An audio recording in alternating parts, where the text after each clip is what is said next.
Good evening, ladies and gentlemen. I request Dr. Mukul Das, Director, Shri Institute for Industrial Research, and Dr. Manmohan Kumar, Deputy Director, Shri Institute for Industrial Research, to kindly escort the dignitaries to take the chair at the dais, please. The dignitaries are Professor Pramod Kumar Garg, Padma Bhushan Dr. Mrs. Manju Sharma ji, Shri Alok B. Shri Ram ji, Shri Madhav B. Shri Ram ji.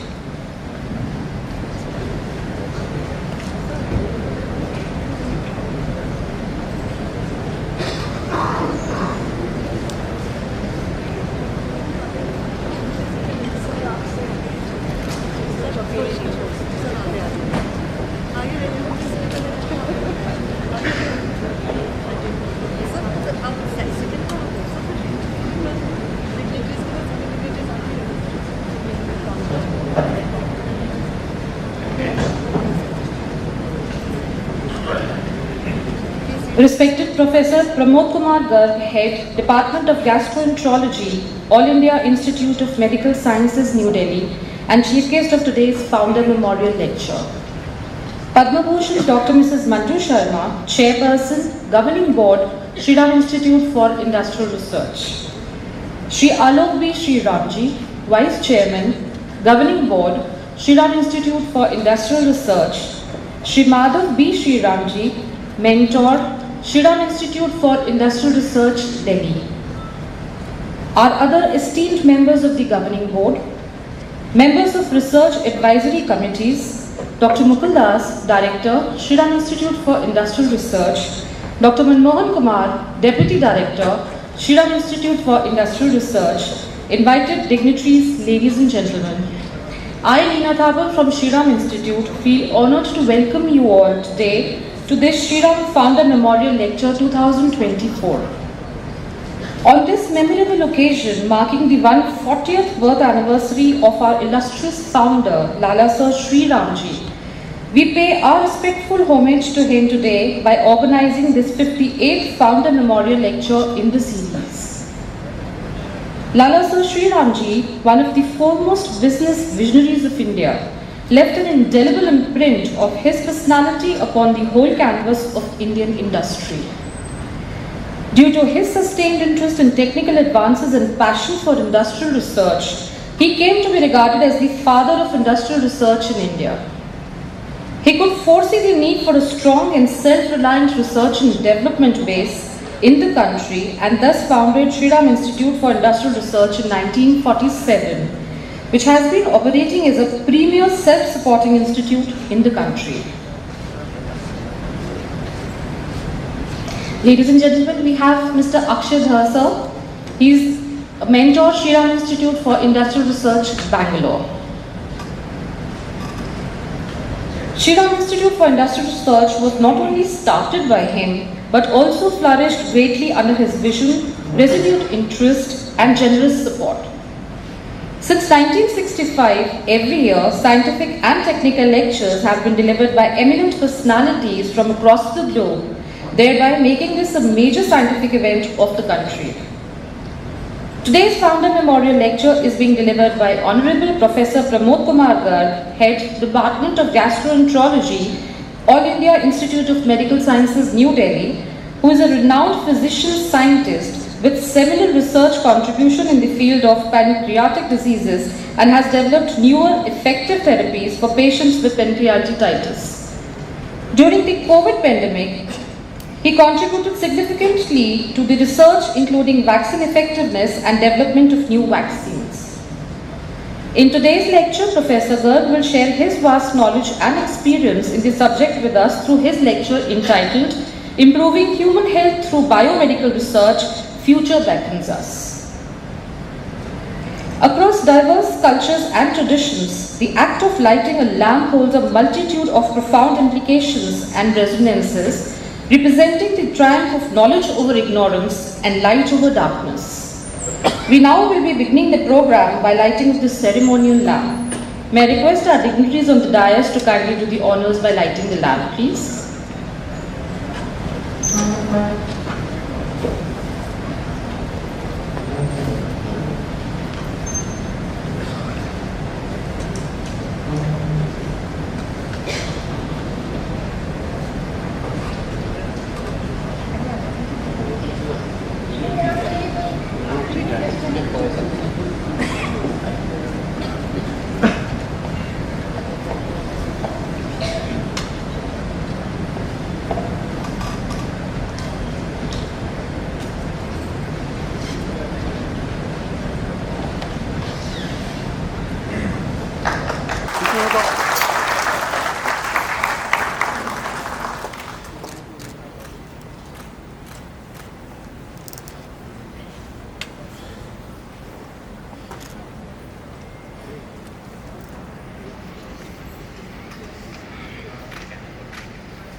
To pay homage and tribute to our founder, may I request Dr. Mukuldas, Director, to kindly garland the bust of Lala Sir Shri Ramji.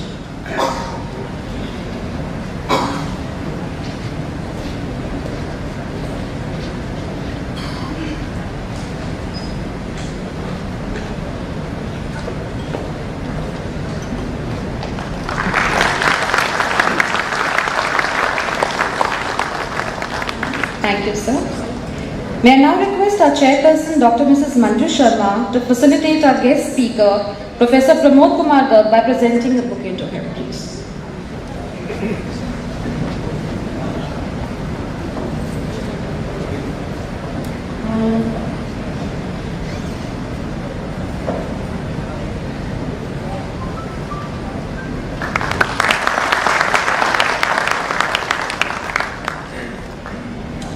Divine blessings of Lord Ganesha purifies the soul of the worshippers.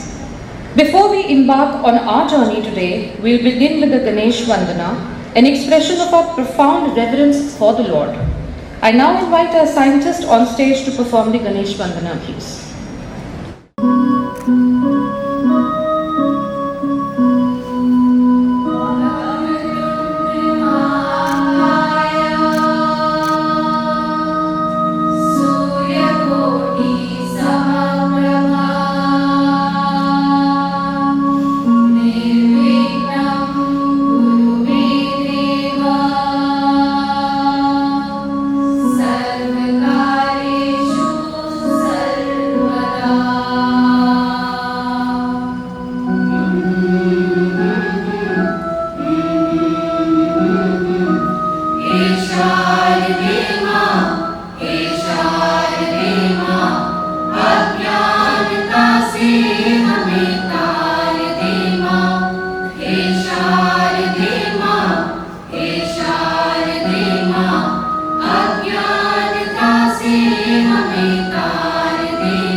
He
हमें तार दे माँ, अज्ञानता से हमें तार दे माँ, अज्ञानता से हमें तार दे माँ।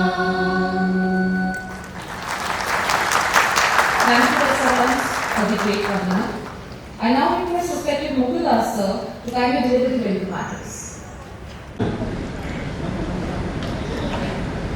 Our esteemed guest speaker of the afternoon, Professor Pramod Garg, respected Chairperson Padma Bhushan, Dr. Manju Sharma, Shri Alok Shri Ramji, Vice Chairman and Mentor, Shri Ram Institute, Gurugram, Shri Madhav Shri Ramji, Mentor, Shri Ram Institute, Delhi, Shri Akshay Dharji, Mentor, Shri Ram Institute, Bangalore, Dr. Manmohan, my colleague from Shri Ram Institute, Deputy Director, members of Governing Board and Research Council of Shri Ram Institute, distinguished guests, dignitaries from various embassies and high commissions, faculty members from universities, colleges and research institutions, members of electronic and print media, my dear colleagues of SRI, and my dearest students. A very good afternoon to all of you. Today, as we assemble here, we gather to pay tribute to the remarkable legacy of our esteemed founder, Sir Shri Ram, on the eve of his 140th birth anniversary. It is truly an honor to extend a warm welcome to each and every one of you to this esteemed gathering celebrating the occasion of the 58th Shri Ram Founder Memorial Lecture. Sir Shri Ram was not only a visionary far ahead of his time, but also a successful industrialist and a builder of institutions. He laid the foundation for several academic and cultural institutions, including our institute, that is Shri Ram Institute for Industrial Research, during the pivotal juncture in our nation's history, that is during the transition to independence. Even in those formative years, Sir Shri Ram, affectionately known as Lala Shri Ramji, foresaw that India to forge ahead and achieve self-reliance, innovation, and the pragmatic application of technology to everyday life, and common concerns were of paramount importance. This pioneering spirit continues to animate the ethos of Shri Ram Institute. The torch of Lala Shri Ram's vision was further kindled by the able stewardship of Lala Bansidhar, propelling Shri Ram Institute to ever greater heights. Today, under the dynamic leadership of Shri Alok Shri Ramji, Shri Madhav Shri Ramji, and Shri Akshay Dharji, this noble legacy continues to flourish. In the past year, that is 2023 and 24, scientists of Shri Ram Institute have made significant strides, publishing several research papers in high impact factor journals, and they were able to grant 2 patents also this year, while 4 more patents have been submitted. Additionally, they have delivered numerous oral presentations and lectures at the conferences and at several events. During the past year, 5 scientists of the Institute were awarded PhD and 1 staff member was awarded MBA degree. One of our colleagues, Dr. Dushyant Singh, received the Senior Scientist Award from Environment and Social Development Association during One World Environment Summit 2023 in New Delhi. As many as 13 trainings related to water quality monitoring and wastewater treatment were given to the chemists and engineers of all the states of the country under the Jal Jeevan Mission program, which is going to be soon completed in the year 2024. The Ministry of Housing and Urban Affairs empaneled Shri Ram Institute as the Swachhata Knowledge Partner to build the capacity of urban local bodies in the area of water management for the next 3 years. Our Technology Business Incubation Center partnered with DST and other agencies in organizing a global summit on sustainability with a main focus on waste to wealth at Vigyan Bhavan, Delhi. In the fast developing era of techno-commercial and awareness activities, we have to work in collaborative teams. Hence, we had MOUs with Dayal Singh College, Shri Venkateshwara College, both from University of Delhi, Shri Kushal Das University from Rajasthan, Shri Shankaracharya Institute of Professional Management and Technology from Raipur, and University of Delhi itself.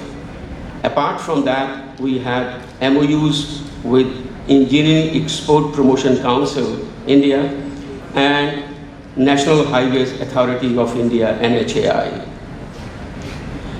As we embark on this journey, guided by the able leadership of Dr. Manju Sharma, let us remember that while the sands of time have shifted over the 7 decades of our existence, the unwavering vision of Sir Shri Ram continues to light our path, addressing the exigencies of society even in the present day.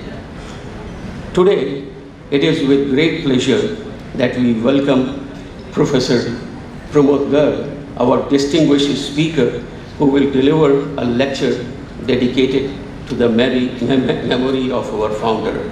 I am confident that this insight will captivate and enlighten us all. Thank you very much. May I now request respected Padma Bhushan Dr. Mrs. Manju Sharma ji to kindly introduce the speaker. A very good evening to all the distinguished participants, and my most respectful regards to the founder, Lala Shri Ram ji. It's really with great pleasure, I can't tell you how happy I am to introduce Professor Pramod Garg, who is an outstanding medical professional and a researcher of very high quality. His diverse publications show the diversity of his work and his understanding of the medical issues of general nature and scientific aspects. He has been and continues to be associated with many science departments and institutions, DBT, DST, ICMR, AIMS, etc. Everybody likes to consult him. Some of his present projects in which he is working, at least 2 to 3 of them are very important. A prospective cohort study to evaluate the severity and outcomes of the SARS-CoV infection and correlation of clinical outcomes with virus variants. This is supported by the Department of Biotechnology, and they consider this as a very important project. Center for Advanced Research and Excellence in Pancreatic Diseases. This is another project he is doing. Joint Center on Reducing Cancer Mortality and Immune Pathways in Chronic Pancreatitis. So these are just a few examples I have given you. He is working on many such projects. On a personal basis, I want to say that he is a remarkable remarkable human being, a compassionate, sincere to patients, and a very patient-friendly doctor. I think if you go to AIMS, one name which everybody knows is Professor Pramod Garg. And that is the best part of it, and you all, we are very proud in Shri Ram Institute to have you here, Professor Garg. Also, I would once again emphasize that it is rare to find a medical practitioner of the type Professor Garg is, who not only understands the disease, but also is concerned about the feelings of the patients. This is his remarkable quality. Everybody who consults him is full of praise and always satisfied with his diagnosis and treatment. I have never heard an advanced remark. I'm sure all of us would sincerely wish him and his family a long, productive, and very, very successful life. May God shower all his blessings on this wonderful human being. And I will, of course, on a personal basis, always wish him the very best the future can give him and the best that life can give him. My sincere wishes and best of luck to Professor Pramod Garg.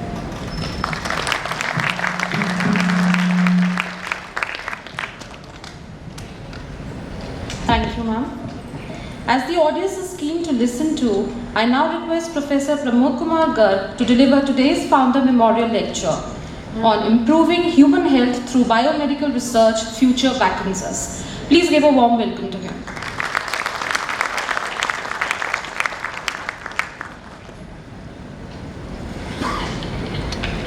Gentlemen, thank you, madam, for these very kind words. I'm not sure I deserve much of these, but it is your kindness which has led me to say this.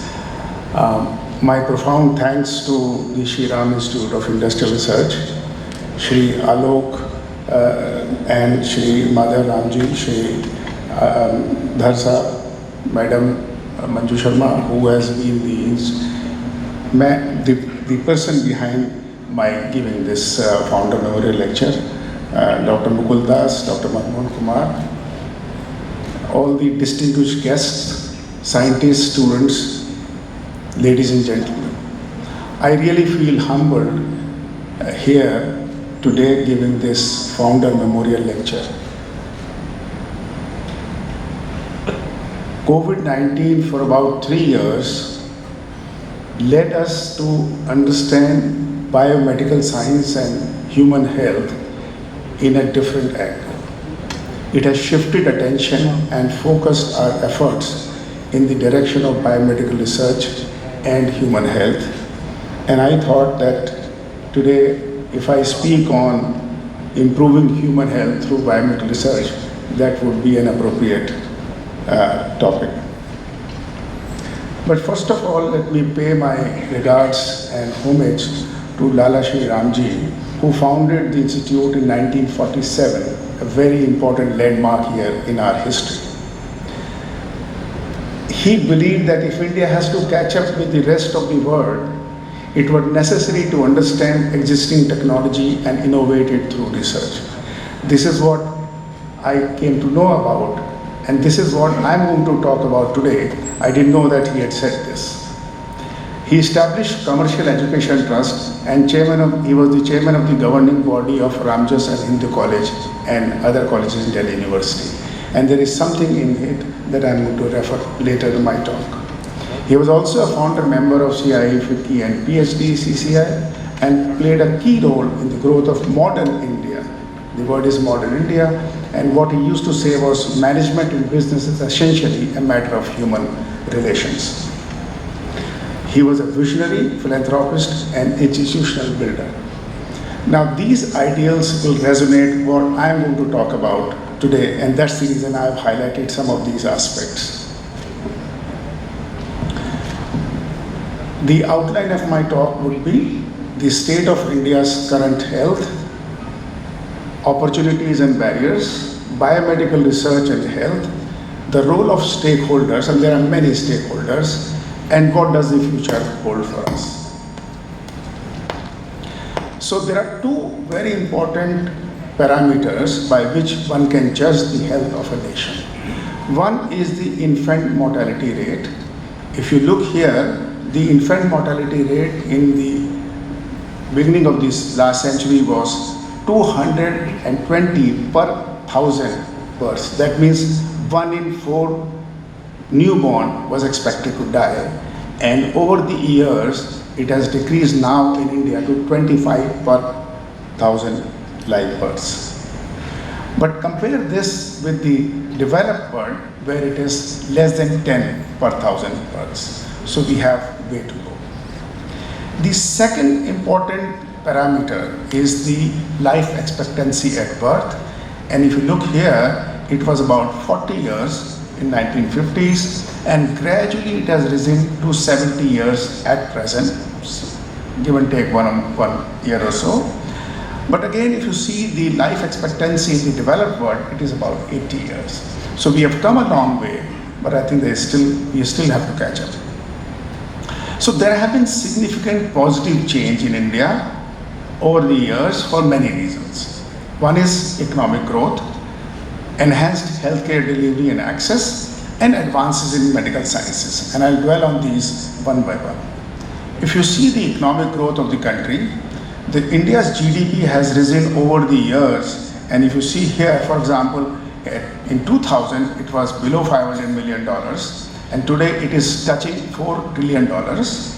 If you look at the per capita, which is I think more important than the overall size of the economy, in India it is about $2,800 US, but in terms of purchasing power parity, it is $9,000 US. But again, in the developed world, it ranges from 40 to 80,000 US. So again, we have a lot to catch up, but over last about 20 years or so, we have actually gained a lot. That is one reason why our state of health has also improved. There is decline in poverty from 25% to 15% as per the multi-dimensional poverty index. And that also shows you how so many millions of people have come out of poverty. The second is the advances in medical sciences. Now, overall mortality has decreased because of various diseases all across the world, not just in India, but all across the world, and because of early diagnosis of disease and also very effective treatment.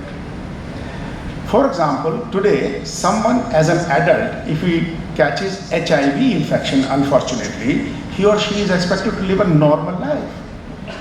25 years ago, it was a death certificate written. But this is how medical science has advanced. Now, if you look at the decline in annual death rate from various diseases per 100,000 people in the world, you find here, for example, cardiovascular disease was a major killer, but over a period of time it has decreased significantly, and so has been the case with many other diseases. In particular, from cancer, which actually is rising. So the incidence of cancer is rising all over the world, but if you look at the mortality due to cancer, it is decreasing, and for many diseases actually decreased significantly. So that is the reason, that is because of the advances in medical science. The third reason for improvement in health status is healthcare delivery in India. If you look at the number of primary health centers, they were initially only about 77. They are now 31,000 all across the country. The doctor-patient ratio was 1:6,300. Now it is 1:1,800. It is actually improved now. The number of AIIMS, which is a tertiary care academic center, was only 1 in Delhi. Now there are 22. And at least 14 or 15 of them are functioning very well. I have been associated personally with 3 of them, and I know how they are providing very efficiently tertiary care services to so many poor people. The ASHA workers have now increased to 10 lakhs in the country, from a few thousand to 10 lakhs. That's important. Why these ASHA workers? These are actually accredited social health activists. ASHA is a short acronym for that. Why it is important? Because they are trained to provide services in areas where formal doctors may not be available.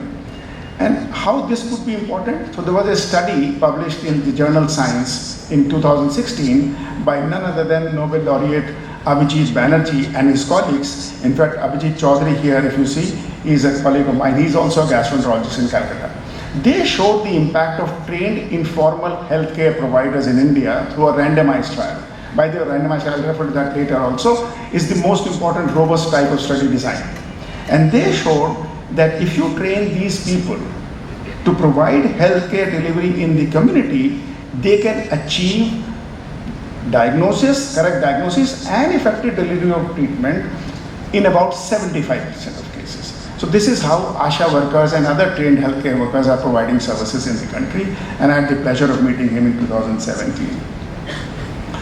The government expenditure on health has also increased from 1.3% earlier, say about 8 or 10 years ago, to 2.1% of GDP. Now this 2.1% may not look very high, but if you look at the size of the economy, which was there earlier about $1 trillion, now it is 4 trillion. So there is a huge jump in the overall expenditure on health. Then Ayushman Bharat, and I am witness to this because now so many patients are being treated through Ayushman Bharat. Total about 55 crore people have been covered by this, and I'm sure there must be deficiencies in different areas. But now I see those patients, and we find that they are being supported heavily through this.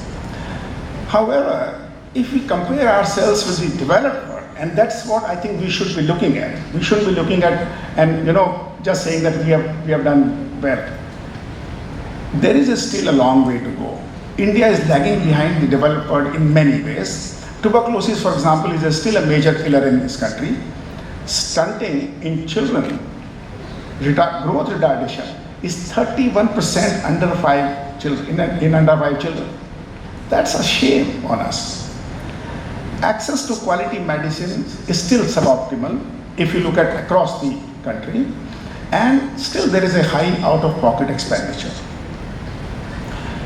What are the reasons for that? Reasons: one, we always say we have a huge population, still people are poor, there is no treatment for many diseases, and treatment is expensive. For example, there's a disease called hepatitis C virus, for which a new treatment came in, and the price of one tablet in the United States was $1,000. I mean, people in the US couldn't afford it. Now, of course, over a period of time, it has come down. Immunotherapy, you must have heard it and read in papers also, what is known as CAR T-cell therapy for leukemia, that's a kind of blood cancer, is upwards of $1 million in US. Who can afford it? So these are the reasons why there is still a major problem. The other problem is we are happy that we are somewhere in around $4 trillion, but we are low middle income country.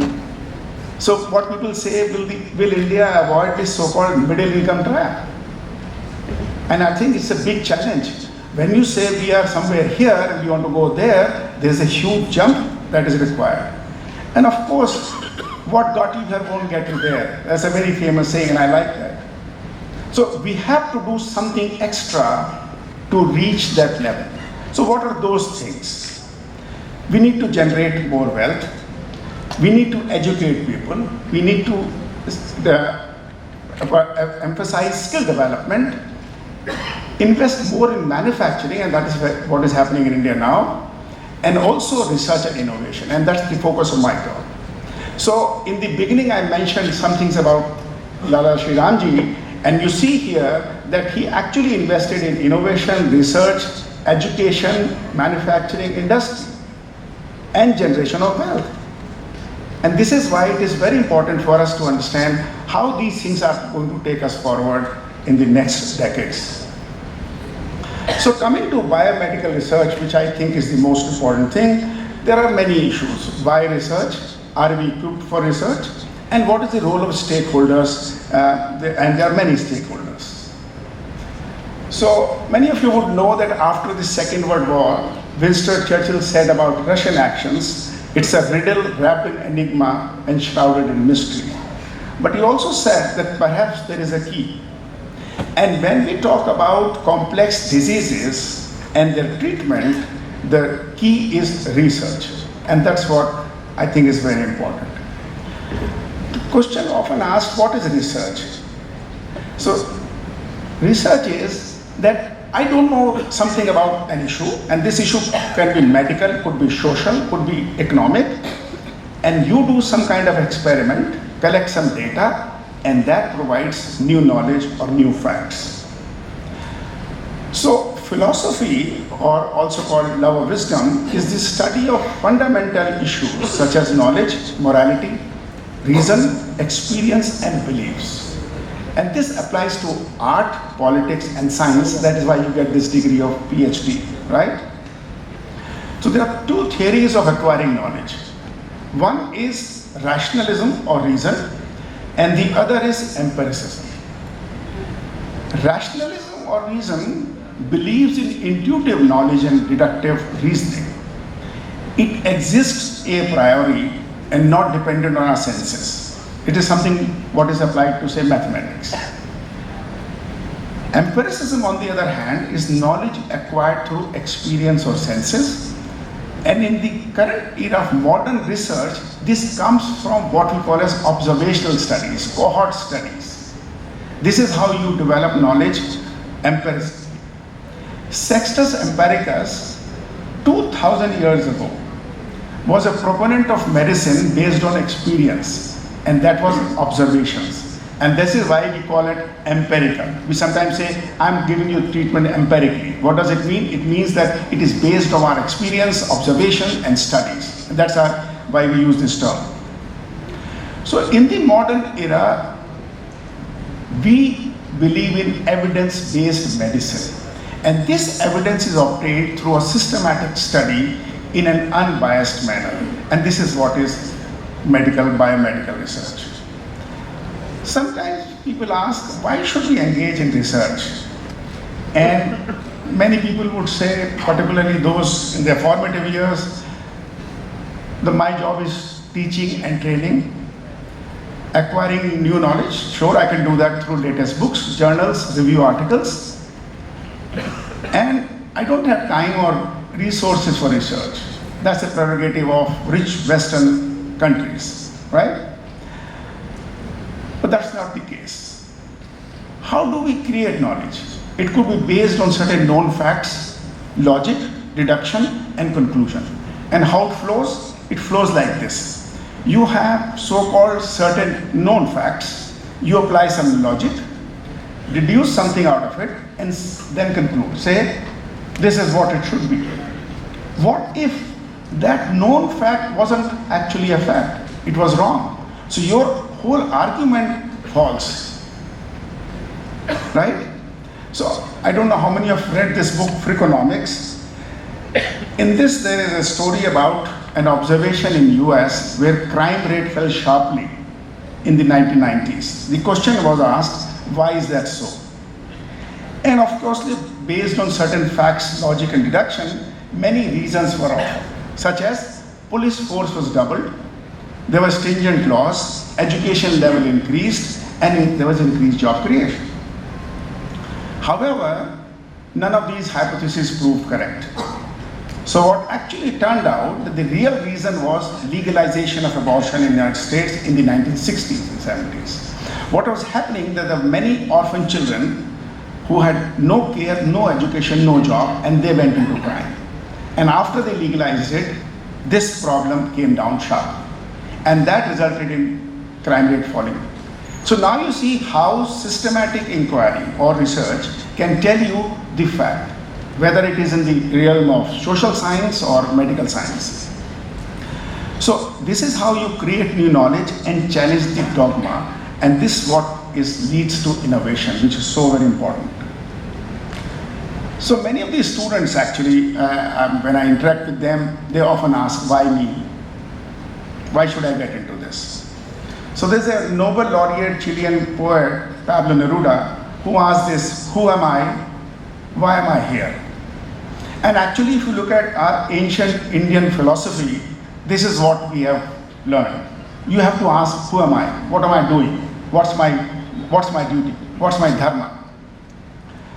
So a scholar is someone who acquires knowledge. And I think as teachers and trainers, we have to acquire knowledge. All of us acquire knowledge through different ways, which is very, very important.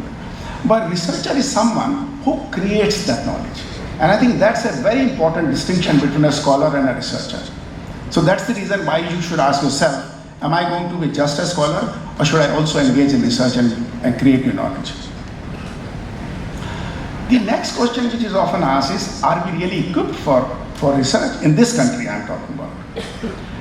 So you have all heard about the Chinese success stories. China was level with India in 1980s and they invested hugely in research, and today China has actually overtaken the United States. And US still is the leader. But see here, why is that so?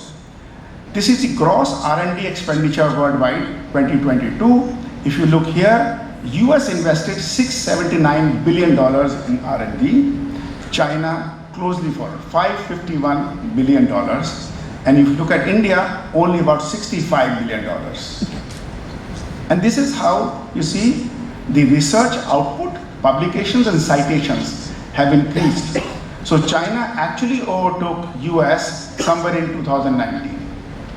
India is far behind, although catching up. In fact, I'm happy that India is now kind of overtaking at least United Kingdom. So the investment in research and R&D is directly correlated to the output. I mean, this is no brainer, but I think it's always good to have data in front of you to say that is actually the case. Then the next question is, should India launch a lunar mission, do liver transplant, or provide drinking safe water? This is an endless debate, I can tell you, in all academic circles. No, we don't have safe drinking water. We're talking about liver transplant and lunar mission. Always this is an issue. But what happened when India's first rockets were launched? This was taken actually by bicycle. This is a very famous photograph. I'm sure many of you must have seen it. So this is what is frugal innovation. You can always do frugal innovation. And now we all know the India success stories, whether it is in space and defense, and we are among the best in the world.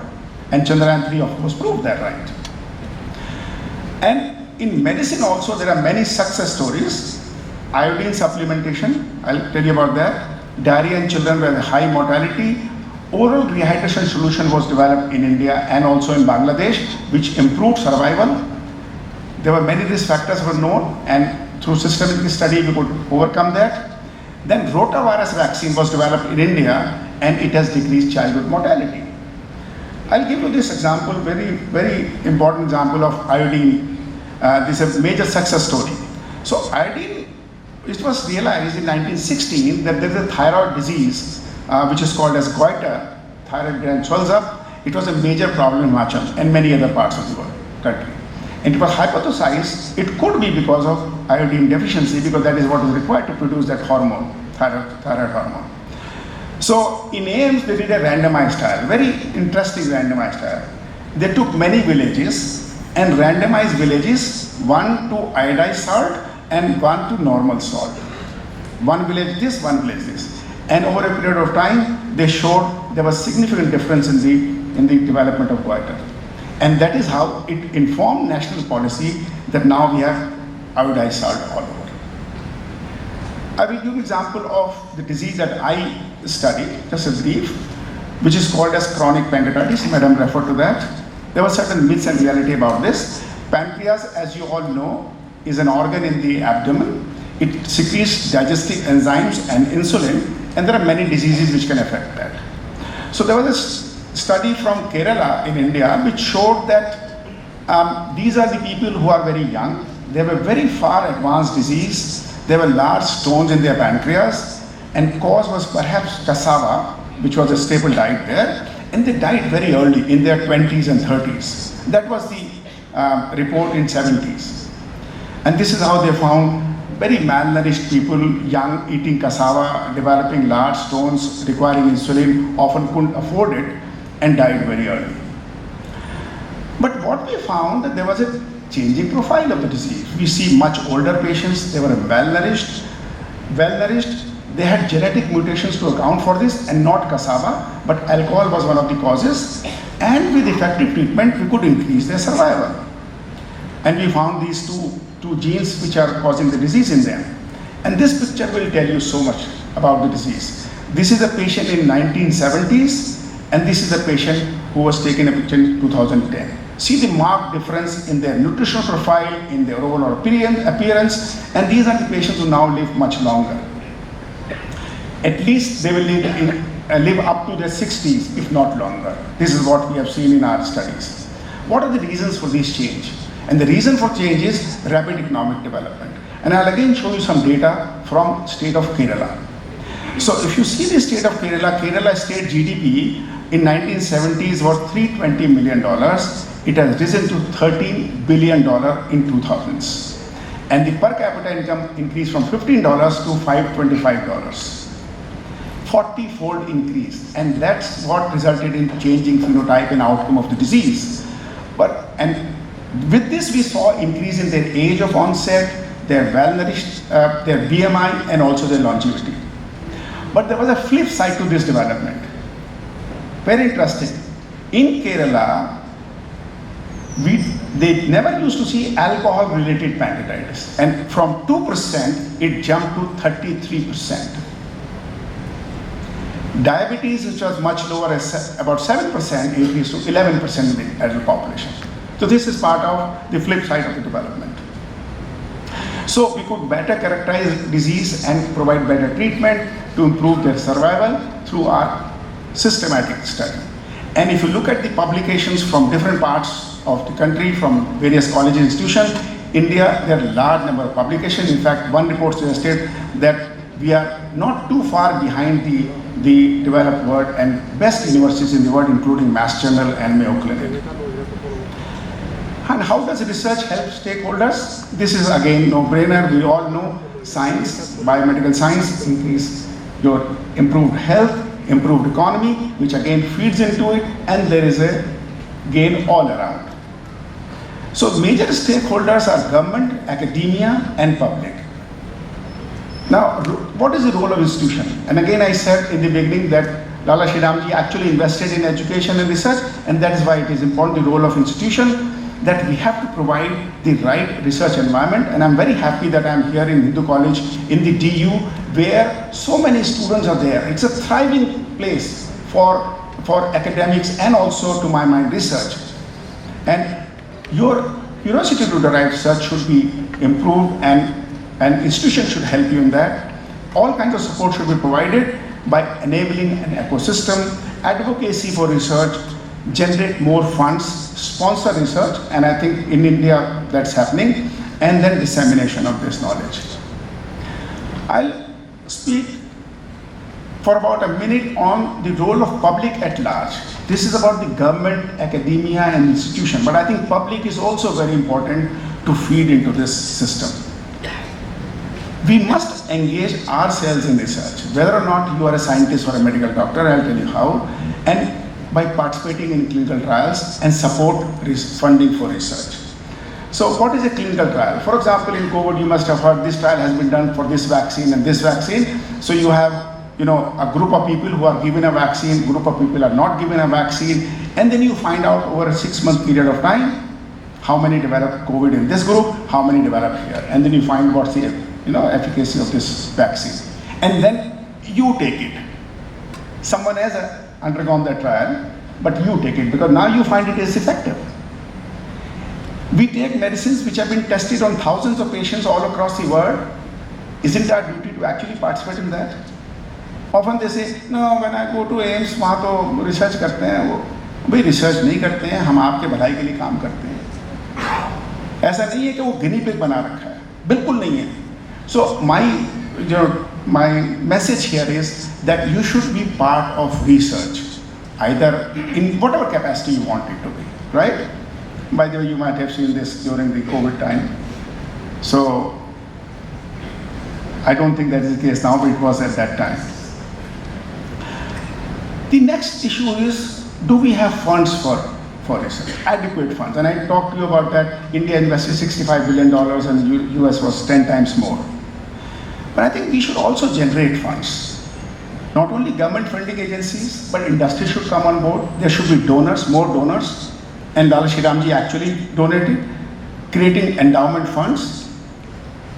Gates Foundation since 2000 has given $77 billion. Wellcome Trust, established in 1936, gave $1.6 billion in 2022 alone.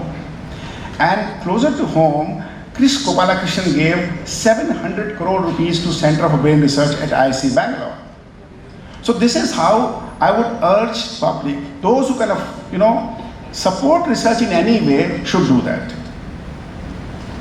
And for example, in AIMS, we have established AIMS Endowment Fund. You're all welcome to actually donate for a cause. And there are many other mechanisms, not only in AIMS, but other institutions as well.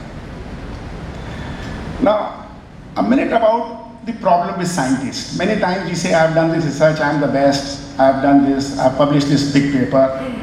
So one is a confirmation bias, and this is directed to all the scientists working in not only Shri Ram Institute, but other places also, that you try to find evidence to confirm your idea and concept. You think, I have found this, let me show how it is actually true.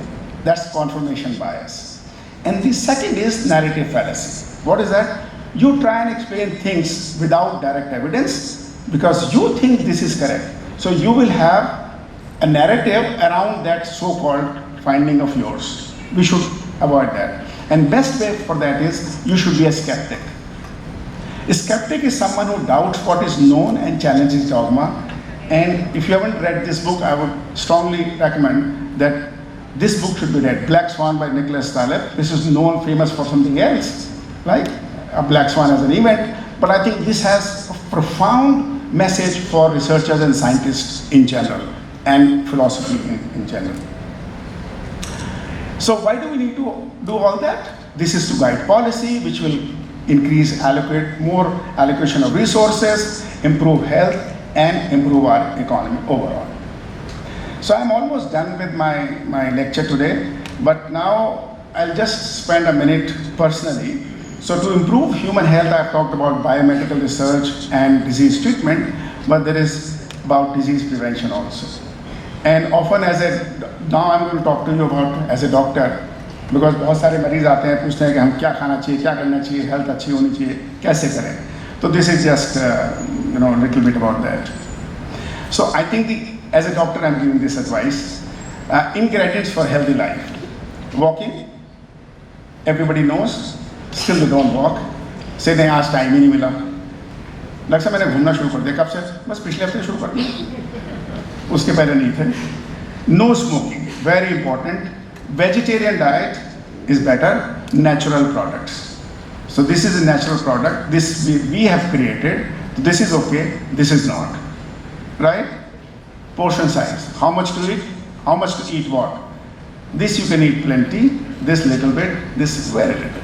Nature has actually told you what to eat in how much quantity. You don't have to ask anybody. Right? And the other ingredients for healthy life, let go. Let go of offense, let go of इसने ये कहा, उसने वो कहा, छोड़ो उसको. I think this is very important. Carefree. Gossip with your friends.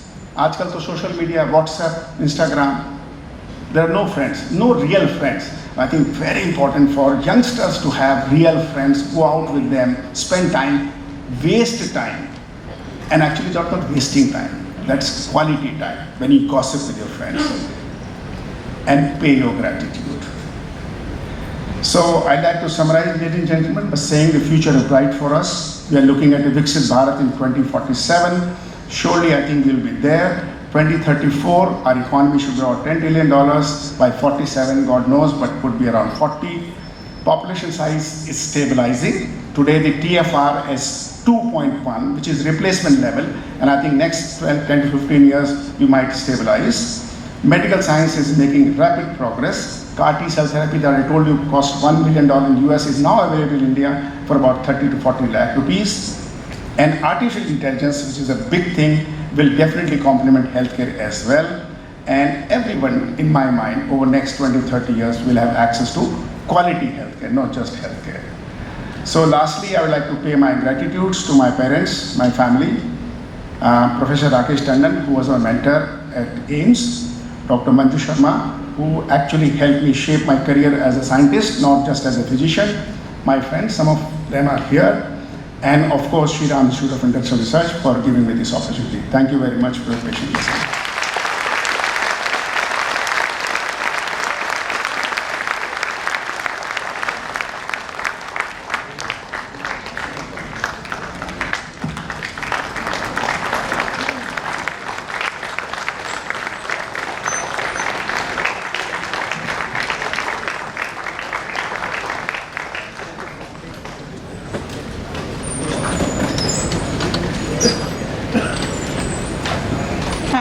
sir, for enlightening us about the key role of scientific research in modern therapeutics and advancements in the field of medicine for bringing a positive change in the health scenario of the country through your scholarly and thought-provoking lecture. We are obliged to Professor Pramod Kumar Garg for sparing valuable time to share his vast knowledge with all of us today. May I now request Dr. Mrs. Manju Sharma to present a memento to him.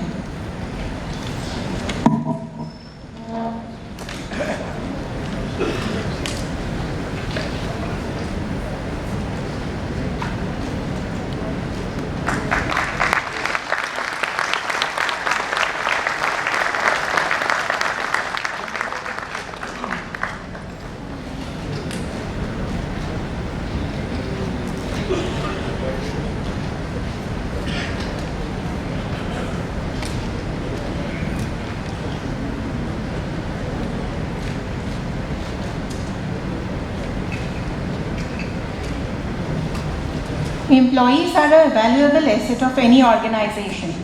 In line with the tradition of Shri Ram Institute to honor the employees who have rendered several years of yeoman service to the Institute, we will now be presenting long service awards. May I now request Shri Alok P. Shri Ramji to present the long service awards to the employees.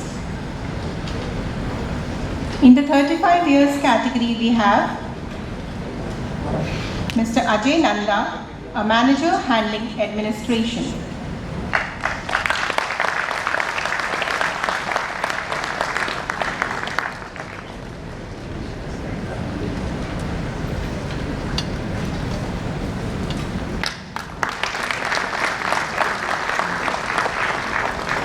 Dr. Sanjay Rajput, heading Shri Ram Applied Radiation Center.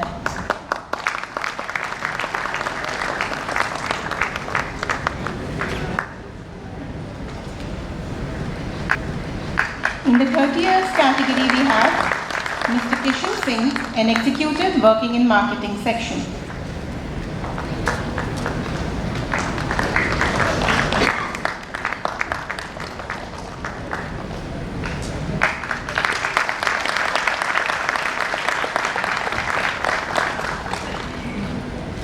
In the 20 years category we have Mr. Nagaraj D, heading Quality Assurance Department of Bengaluru branch.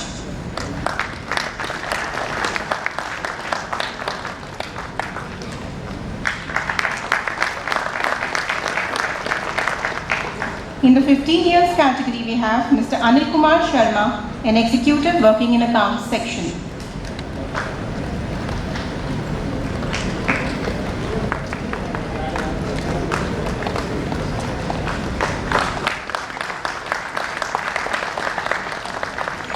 Mr. Dharamveer Singh, working in commercial section.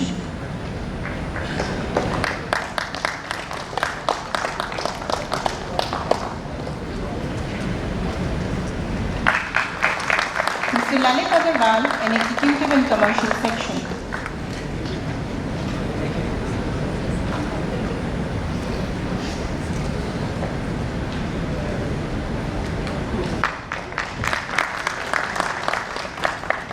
Mr. Sanjeev Kamal, an executive working in accounts section.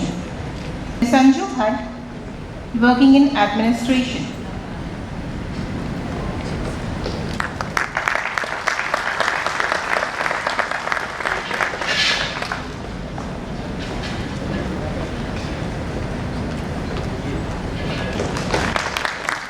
Mr. Rajendra Singh, an executive working in EDP section.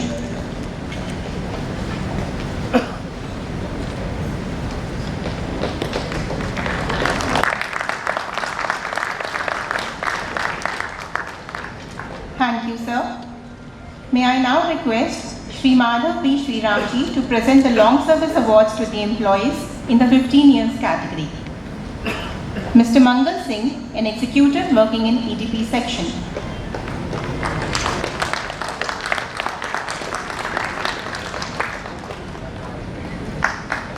Mr. Amit Gupta, an executive of EDP section.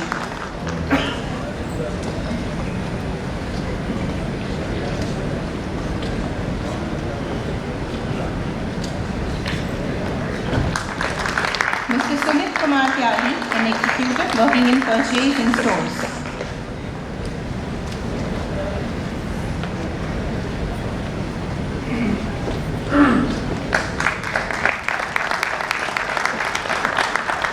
Dr. Jaypal Singh, scientist working in drugs and pharmaceuticals.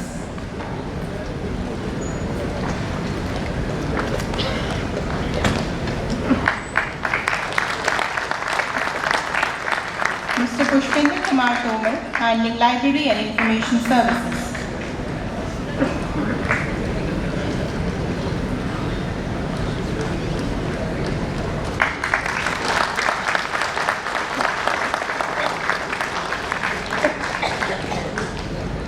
Ms. Neha Gupta, an expert in scientific instrumentation.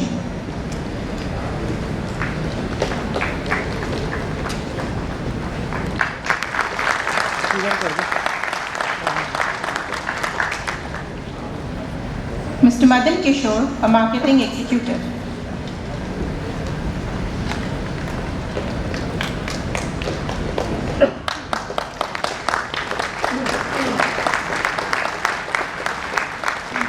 Ms. Sangeeta Sharma, a scientist working in the area of pesticides.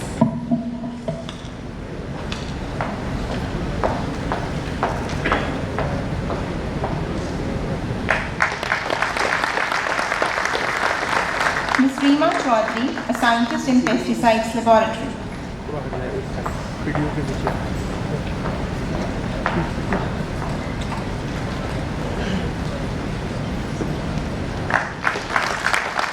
Dr. Rakhi Singh, heading residue section of Bio Group.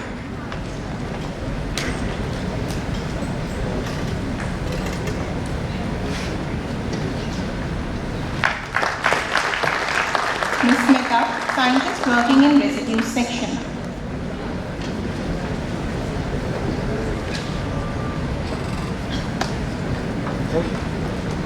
हो गया ना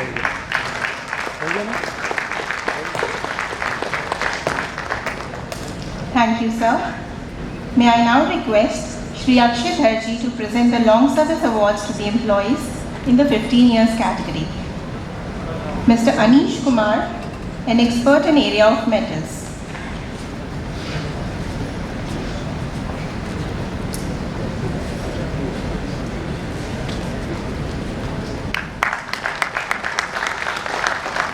Ms. Nisha Gupta, scientist working in metal lab.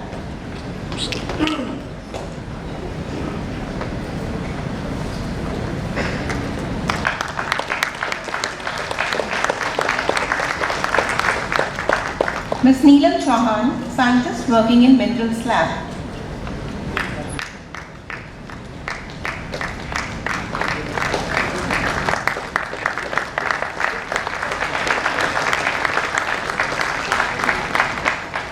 Mr. Abhilash P, a scientist of rubber and polymer section.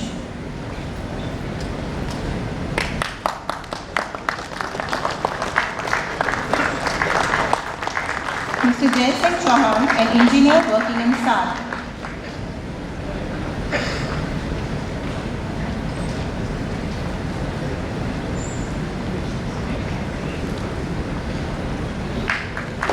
Mr. Kohinoor Chakravarti, an engineer working in SAR.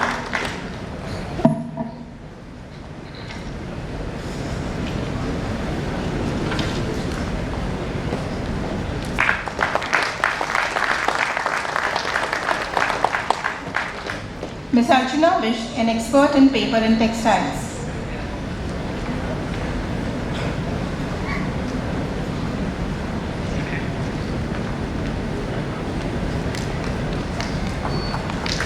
Ms. Adesh Rathi, scientist working in civil laboratory.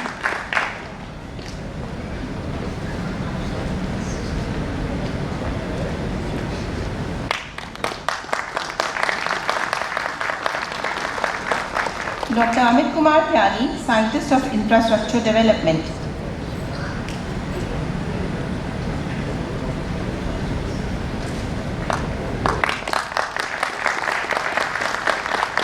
Mr. Rajesh Kumar Pathak, scientist working in civil and infrastructure.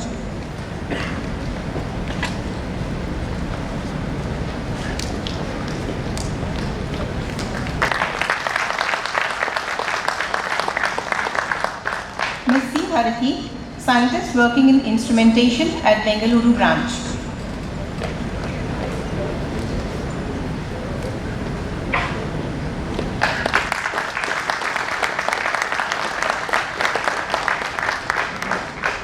Thank you, sir. In order to express our sincere gratitude to the speaker and all our guests, I now request Dr. Manmohan Kumar to propose a vote of thanks.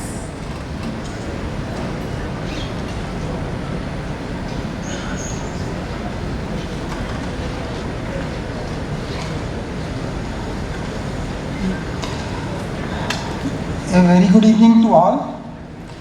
Respected Professor Pramod Kumar Garg ji, Head Department of Gastroenterology, All India Institute of Medical Sciences, New Delhi.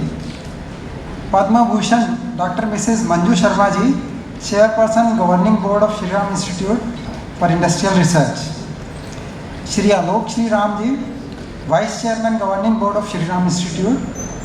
Our mentor Shri Madhav Shri Ram ji, Member Governing Board. Shri Akshay Dhar ji, Member Governing Board. Dr. Mukul Das, Director Shri Ram Institute. Excellencies, honored guests, colleagues, ladies and gentlemen. It is indeed a great honor and privilege for me to propose vote of thanks today actually on this memorable occasion of 58th Founder Memorial Lecture. Today's brilliant and inspiring presentation by Professor Pramod Garg ji has enlightened all of us about the very important role which biomedical research can play in imparting or improving health of human beings. He nicely correlated improvement in our health indices with factors such as economic growth, enhanced healthcare, and advances in medical sciences. Made a comparison of our state of health with that of the developed world. The examples of Indian success stories in space, defense and medicines were most appropriate. He also highlighted importance of research and innovation for leapfrogging. Now the focusing on biomedical research, he could demonstrate that how biomedical research is so important for us. Sir, your years of research experience, in-depth understanding of the subject and ability to present the subject in such an interesting way have made it one of the most memorable evening today. On behalf of Shri Ram Institute management and staff, I would like to express heartfelt gratitude to Professor Pramod Garg ji. May I express my profound gratitude to our chairperson, Dr. Mrs. Manju Sharma ji, for her presence and support, guidance in organizing the event, and suggesting such an eminent expert for today's function. We are really lucky to receive her valuable inputs and encouragement in all our activities, which help us to choose the right path. Thank you, Madam. I feel honored and privileged to thank our Vice Chairman, Shri Alok Shri Ram ji, Shri Madhav Shri Ram ji, and Shri Akshay Dhar ji. They have always been a source of constant inspiration and driving force to our scientists in their various endeavors. I would like to thank our director, Dr. Mukul Das, under whose leadership and meticulous planning this event has been successfully organized by SRA family. My sincere thanks to Dr. Mrs. Anju Shrivastava ji, Principal Hindu College, for permitting us to organize today's event at this beautiful auditorium and providing all the necessary logistic support. From the inner recesses of my heart, I wish to thank all the guests present in the audience who, despite their busy schedule, have taken time out to grace this occasion with their presence. I would like to express my profound gratitude to the senior government officials, distinguished diplomats, scientists, academicians, especially the young students who are our torchbearer, future entrepreneur and unicorns. All our sponsors and members of media who have honored our invitation and contributed immensely to the success of today's function. Last but not the least, I would like to express my hearty thanks to Dr. Mrs. Meenu Talwar and Mrs. Leena Thapar for nicely comparing today's event. To all the staff of both Shri Ram Institute and Hindu College and for their constant support, untiring efforts and teamwork for making this program a success. I want to conclude this vote of thanks with 2 lines of a shloka in Sanskrit. Sarve bhavantu sukhina, sarve santu niramya. Wishing peace and health for all. Thank you very much.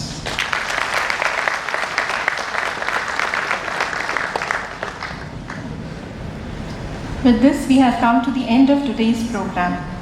We hope that you have enjoyed the program and will again oblige us with your gracious presence in the Founder Memorial Lecture 2025, which would be the 59th in the series. Wish you all a good evening. May I request you all to join for refreshments. Our volunteers will escort you for the same. Thank you.